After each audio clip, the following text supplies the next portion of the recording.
Voici le correctif détaillé de l'interro formative numéro 12 sur le calcul des limites quand x tend vers un réel.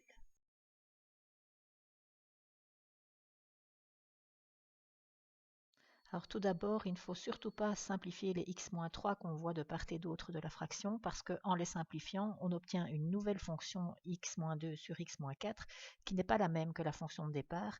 La preuve, c'est que déjà leurs domaines ne sont pas les mêmes. La première fonction n'existe pas en 3 et en 4, tandis que la deuxième fonction n'existe pas uniquement en 4. Alors, on demande dans la première limite de calculer ce qui se passe quand x se rapproche de 2. On remplace simplement x par 2. Ça donne 0 divisé par moins 1 fois moins 2, ce qui fait 0. Donc, il n'y a aucun problème. Quand je remplace x par 2 dans la fonction, j'obtiens directement 0. Ça veut dire que quand x se rapproche de 2, les images se rapprochent de 0. On a un point rempli au point de 0. Alors j'insiste ici sur ce qu'on est en train de faire. On n'est pas en train de calculer l'image de 2 par cette fonction. On est en train de calculer ce qui se passe au niveau de la fonction quand on est tout près de 2. Donc dans nos écritures, il faudra bien chaque fois mettre un lim x tend vers quelque chose devant les expressions. Le seul moment où on peut ne plus mettre ce lim, c'est quand il n'y a plus de x dans l'expression.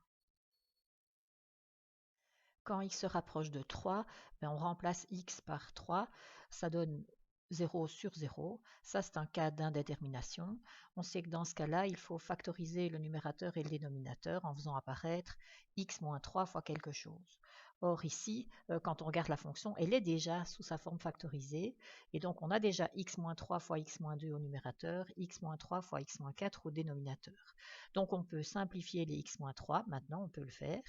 Et la limite de ce qui reste, quand je remplace x par 3, ça donne 1 sur moins 1, ce qui fait moins 1. Donc finalement, quand je suis tout près de 3, les images sont tout près de moins 1, mais 3 n'avait pas d'image, on sait depuis le départ, donc c'est un point vide en 3 moins 1. Alors maintenant, en x égale 4, eh bien, quand on remplace x par 4 dans l'expression de f de x, on obtient 2 fois 1 sur 1 fois 0, donc 2 sur 0. 2 sur 0, c'est un cas d'indétermination où on sait que d'office, ça va donner l'infini et donc qu'on aura une asymptote verticale en x égale 4. Mais pour savoir si on se rapproche de moins l'infini ou de plus l'infini, suivant qu'on vient de la gauche ou de la droite de l'asymptote verticale, on a besoin de faire un tableau de signes de l'expression de départ, donc de chacun de ces facteurs, x-2, x-3, de nouveau x-3 et x-4, qui vont chacun rentrer dans le tableau. On fait leur tableau de signes et on voit que du coup dans le bilan autour de 4, on obtient à gauche un moins et à droite un plus. Ça veut dire qu'au niveau de l'asymptote verticale, à sa gauche on sera vers le bas et à sa droite on sera très haut. Et si on rajoute le point rempli qu'on a trouvé en 2,0 et le point vide qu'on a trouvé en 3 moins 1, eh bien en raccrochant les bouts, on a un dessin qui ressemble à celui qui est là. On ne sait pas ce qui se passe ailleurs, donc on ne décide pas plus que ce qu'on a obtenu comme information.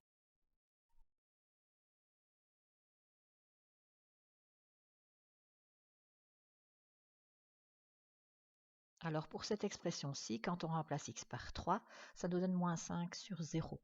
Moins 5 sur 0, on sait que ça donne d'office l'infini, donc on peut tout de suite dire qu'il y a une asymptote verticale en x égale 3, mais pour savoir comment on s'en rapproche, on doit faire le tableau de signes de moins 2x plus 1 sur 9 moins x carré. Alors pour ça, on calcule les pivots. Premier pivot, moins 2x plus 1, c'est en 1 demi. Deuxième expression, 9 moins x carré, elle possède deux pivots, attention, en 3 et en moins 3. On place les plus et les moins, et donc finalement dans le bilan, on voit que autour de 3, puisque c'est là que ça nous intéresse, eh bien à gauche on a un moins et à droite on a un plus.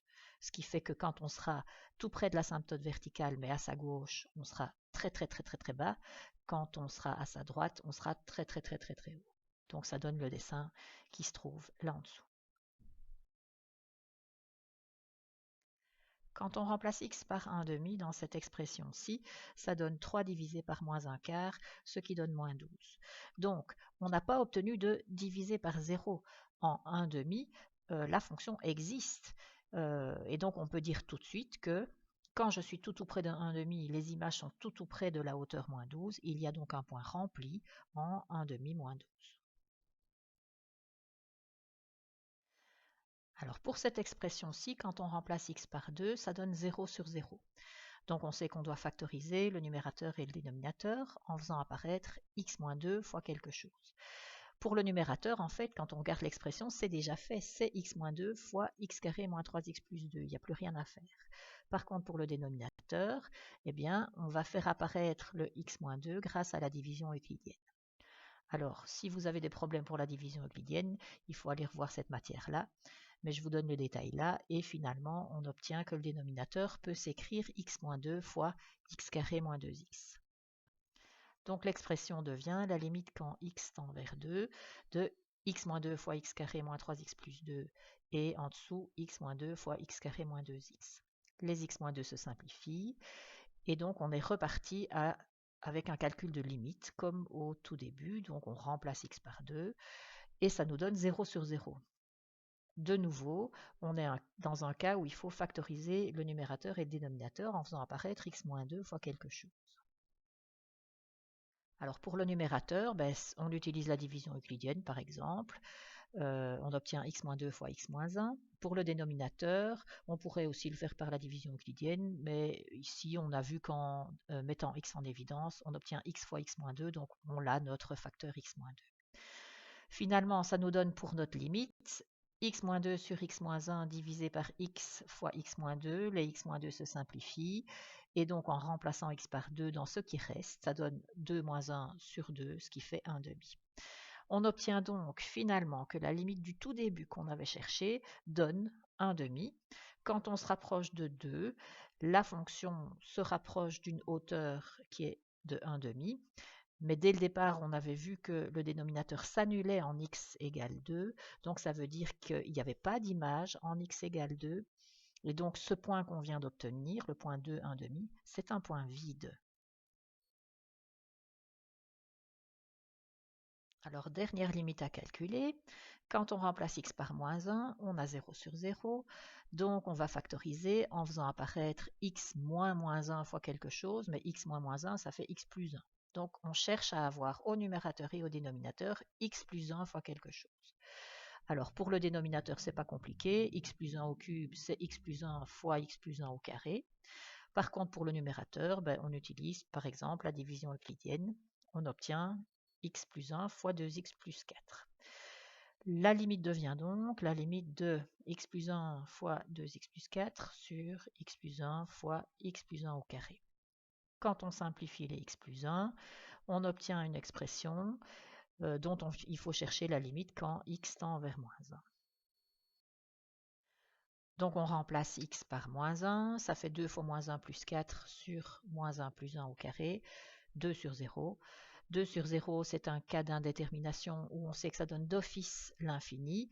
On sait d'office qu'il y a donc une asymptote verticale en x égale moins 1. Mais pour savoir comment on s'en rapproche, on fait le tableau de signes de l'expression, c'est-à-dire de 2x plus 4 sur x plus 1 au carré. On obtient des plus de part et d'autre du x qui vaut moins 1. Et donc, on sait faire un petit croquis. On sait que de part et d'autre de l'asymptote, on ira très très très haut. Le reste, on ne sait pas.